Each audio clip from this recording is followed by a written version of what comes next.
Oh, hey guys, welcome back. I know it's been a while, but figured I'd finally put another video up. And last night we were out feeding and she started sniffing around and acting weird, like she was going into labor. So we went ahead, got her out from where they were at, way out there. Brought her into the barn. She was kind of rooting around like she was going to have a calf, so we let her stay in here overnight. And got here the next morning and saw that she had a little premature baby that she put out. It wasn't quite far enough to live or died inside of her, which he didn't make her when he came out. So she's just sitting in here. I got her water tank, some hay that I want to give her tonight. She's already had her breakfast. And yeah, that's where she's at with that. So we're officially kind of starting calving out here. We usually like to wait a little bit later so you don't have the snow and stuff to worry about. But I suppose while I'm at it, I might as well talk about some other things.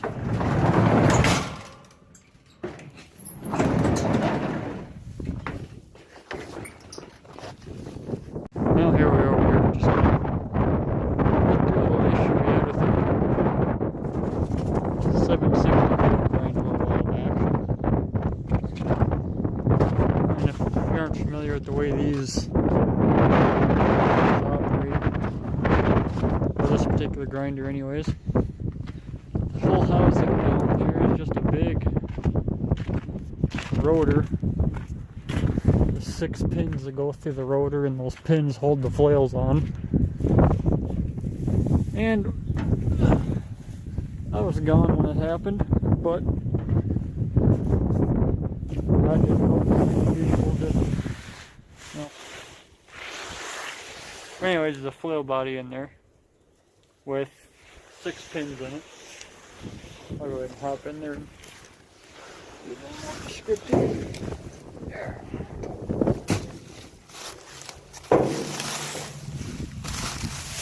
Anyways, there it is.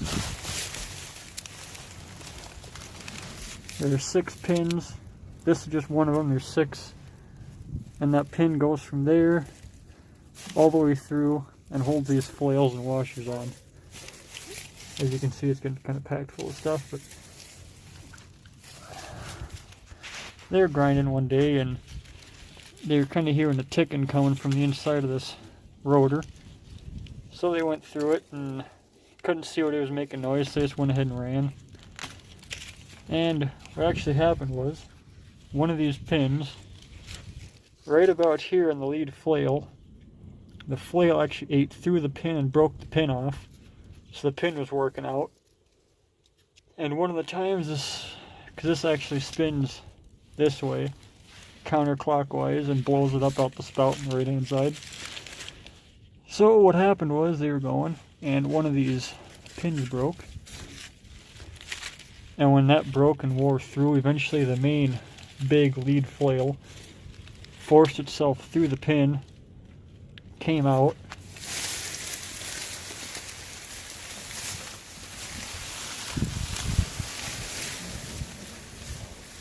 See if I can show you.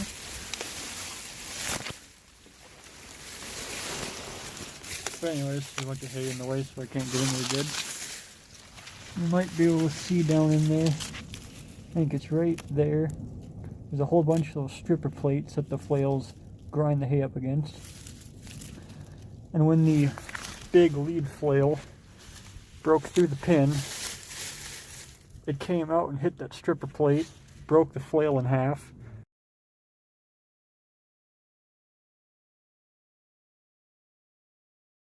Shot the flail through there, and those 2 halves of flail that were sitting in this box beat up a whole bunch of the other flails and ripped up the sheet metal in the bottom that we ended up having to straighten up and repair to put this back together. And what we ended up doing is we put a whole new set of pins in afterwards, every single one of them, and we put all new lead flails on, so hopefully it should run for us for a while. I mean, it's because these flails are actually hardened and hard surfaced with that welding or whatever they do to it on it. But yeah, but after that fixed, there was a few days it took us to fix all that. And here we got a sorghum bale that we had to buy because we were short on hay, so we're just trying to find whatever we can to supplement it. But yeah, that's all fixed now, and I'll actually show you the box of all the broken parts we got in the shop. Be right back. Okay, I've got the box here, so these are the old lead foils. I don't think we've actually got the broken one in here. But the issue with this was we bought this at an auction sale without looking at it. And the auctioneer said the foils and everything were good, but so we took his word for it. Well, the guy bought it in 2011, and we used it up until, but we bought it in 2013, and he never flipped the flails once. I think this is the worst of them. That end right there is supposed to look like that. And he just wore it all the way down almost to the hole. And here are the pins. Try to find the worst one in here. That one's pretty good. That one's bad. That one's probably the best of them.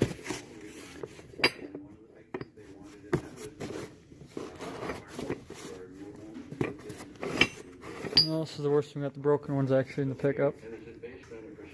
Here's the pin that goes in to hold everything, and the lead flails are starting to eat into them bad. And because they're all, each and every one of them are just a little bit eaten. That one's down to there.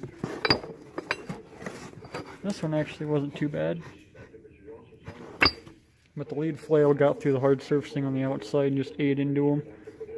And how these actually stay in there is you pound them through and you bottom out this D-ring on the outside of it, and you put a snap ring on there so it can't go either way. So when this pin broke and wore through, this whole back half started working backwards, opened up the gap and let the flail go. So that went in there and just started wreaking havoc on everything. Basically, the general rule for these grinders are you run the flail until you rub the surfacing off. This one actually isn't awful. Yeah, it is. This is pretty bad. But basically, these right here overran. That should be smooth instead of eaten down. Basically, your intention is you run it until your surface is gone. You turn it, you run that till the surface is gone. Then you do the same thing on this side, and by the time you just eat these surfaces off, then you swap the pins out. But when you run the one surface for that long, basically he could have flipped this flail 4 times the amount of time that he ran that edge. So it just led to the pins wearing out prematurely and breaking and caused a bunch of havoc. So the thing with these is you can't grease them because there's play in there, so the grease will just get flung out when the rotors are going at 1,000 RPM. So it's just hard surfacing, and if you don't turn your flails and replace them when they're supposed to be, this type of thing happens. So I guess the moral of the story is maintain your equipment, and yeah, that's about it. Thank you for watching, and I hope to get a few more out in a more timely period. Bye.